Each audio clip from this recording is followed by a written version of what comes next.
Remember when I mentioned the long and narrow townhouse development in Markham, where you must allow the R20 CI behind the staircase to meet compliance in the prescriptive path? For the same rules mentioned earlier today, we can now once again install our wood studs right next to the foundation wall through the performance path. You don't need R20 CI or R10 CI plus R12 to meet the wall below grade requirements anymore. The example you're seeing on the slide reads 2x4 at 16-inch on center, R12 back at staircase, and rests at R20 full height blanket. For this particular house, this wall assembly was allowed. All of a sudden, you just gained 5 or 6 inches of space for your basement hallway clearance between the foundation wall and the staircase. Of course, you can insulate on the outside of the foundation wall to get the R20 CI and save space at the same time. However, most builders will not do this because of cost. Again, Secret 3 applies to both new and existing additions applications. Secret 4. Sell more energy efficient homes quicker with an increased profit margin. The ability to turn the basement into a proper living space is now more critical than ever. With the rising price of homes in Ontario, it makes it more challenging for the younger generation to rent or even purchase their own home. Combining rules number 3 and 6 in the performance compliance path, you are able to give the home buyer an insulated and framed basement. Since your design will always be consuming equal or less energy compared to the building code reference house, these reasons allow us to claim our home is more energy efficient. At the same time, provide a finish-ready basement as an upgrade to your purchaser. To them, they can have a finish-ready basement that can be done when they need it without starting from the scratch.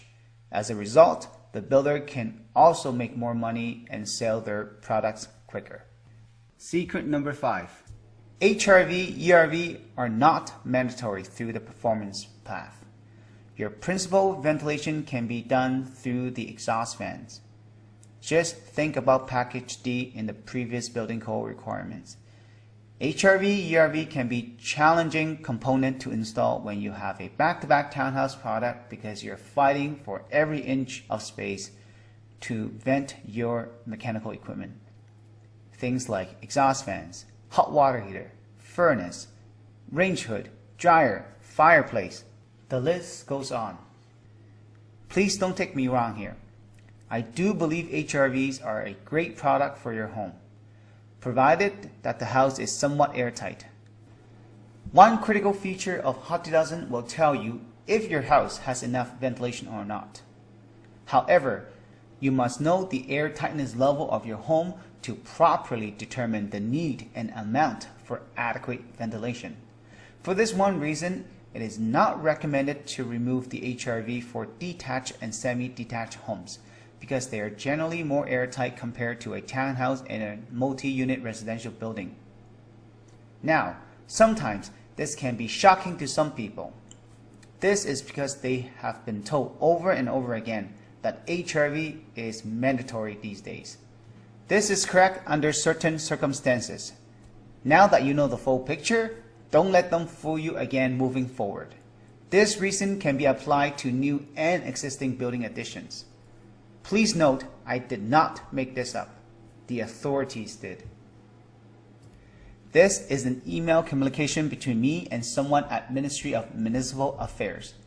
What they are saying is that as long as we meet all the rules stated in 312, an exhaust ventilation only system can be compliant using the performance path of SB12.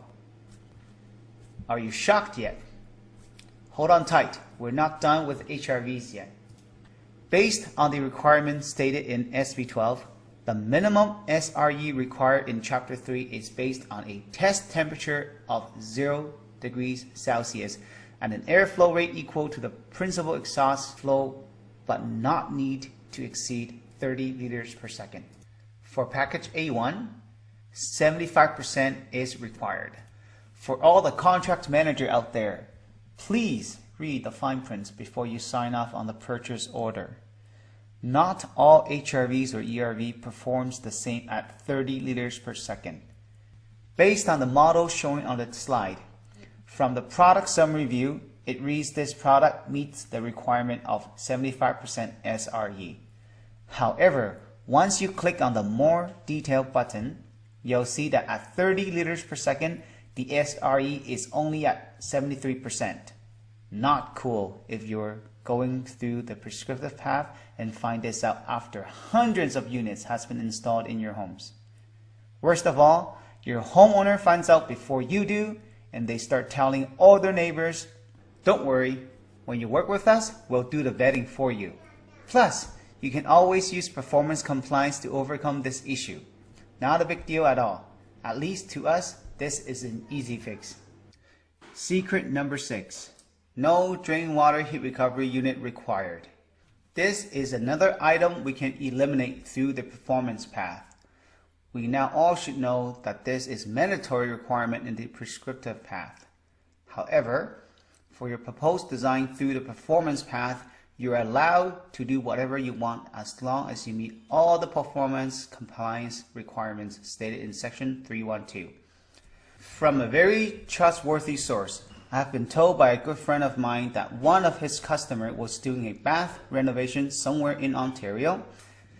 The plans examiner decided that they also needed a drain water heat recovery unit as part of their building permit application.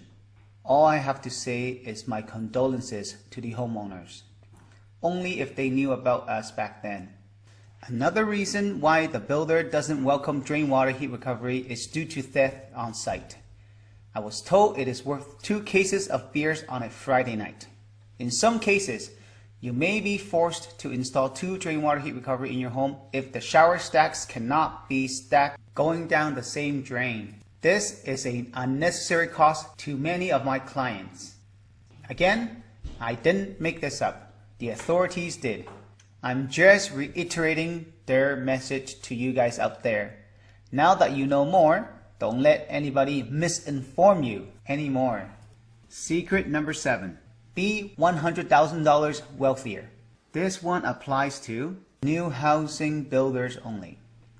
If you can demonstrate through energy modeling and on-site blow door testing that your homes are at least 15% more energy efficient than the Ontario Building Code reference building, Enbridge will pay you up to $100,000 for 50 lots on your first entry.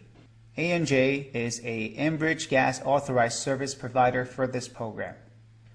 There are a limited number of available spots each year. You're welcome to reach out to us for more information on this program. As for homeowners, you can get back up to 25% on your mortgage insurance premium. This could mean all the furniture for your home. Again, you must demonstrate through energy modeling and on-site blow door testing that your home is at least 15% more energy efficient than the Ontario Building Code reference building. Finally, our last secret for the day. If you're a builder and building in Ontario, chances are you have heard mandatory blow door testing is coming to the National Building Code. Since Ontario is mandated to harmonize with the MBC, it is highly likely we will be performing mandatory blow door testing in the near future. Currently, under most circumstances, the blow door test is not required to obtain a final occupancy permit. The building code assumes a 3 and 3.5 air change for detached and attached homes, respectively.